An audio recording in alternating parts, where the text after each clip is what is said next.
My name is Linda Stuart, and I am a Life-Cycle Celebrant. I'm a writer, I'm a speaker, I'm located in Toronto. I work with families, individuals, and couples to create one-of-a-kind ceremonies to mark life's big and small moments, and I am particularly fond of creating meaningful funeral ceremonies. And I know that's a strange thing to be fond of, but compared to other ceremonies, there's just something very special and sacred about being in that space that allows you to learn about someone's life and hear their stories and be able to transform those stories into a meaningful ceremony for their family. I became a celebrant after a conversation I had with a funeral director back in 2006, and we were chatting about current trends in funerals.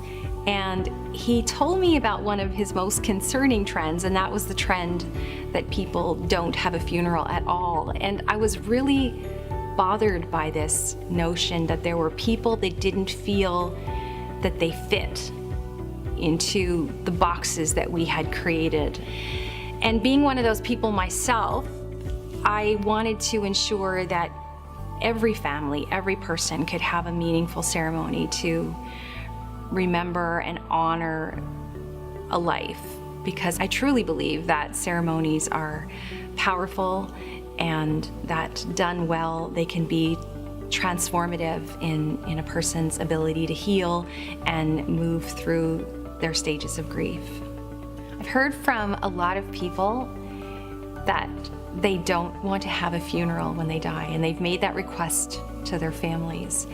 And my response to that is often to just really think about where that's coming from. And also keep in mind that your funeral is it's not an extravagant gift that you're giving yourself. It's a gift that you're giving the people who love you. And it's not always about what we want. It's more in this case about what the people that we love need when we're gone. What my message is, what I'm really trying to help funeral directors with, is just helping them to think like a celebrant, and maybe helping each family add a really personal, meaningful ritual element to a ceremony that might otherwise be quite ordinary. And really just that one additional piece can really turn it into something extraordinary that people will always remember. Oftentimes when people hear the word ritual within the context of a funeral ceremony, they think of a religious ritual or a cultural ritual. And I have to say that some of the most meaningful and memorable rituals that I've been involved in are the ones that are created for an individual and what they loved in life, or what their life really meant. For instance, my mother loves to dance. She loves music, but her favorite sound is the pop of a champagne bottle being uncorked. She loves her champagne.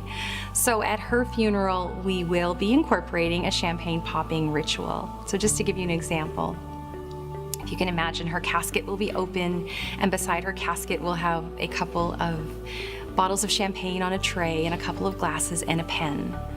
Donna Summer's singing Last Dance will be playing in the background, and my brother and I will approach the tray, and we'll open the bottles first and make the sound that she loves so much, and then we'll pour each other a drink of champagne. We'll toast to her life, well lived, well loved.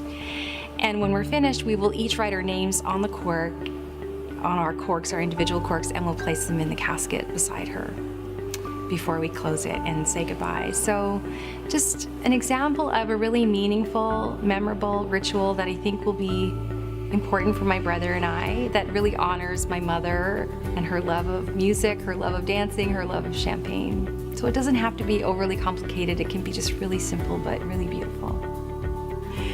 If you'd like to learn more about my journey as a Life-Cycle Celebrant and explore some of the resources that I've created to help families, please visit my website at lindastuart.ca.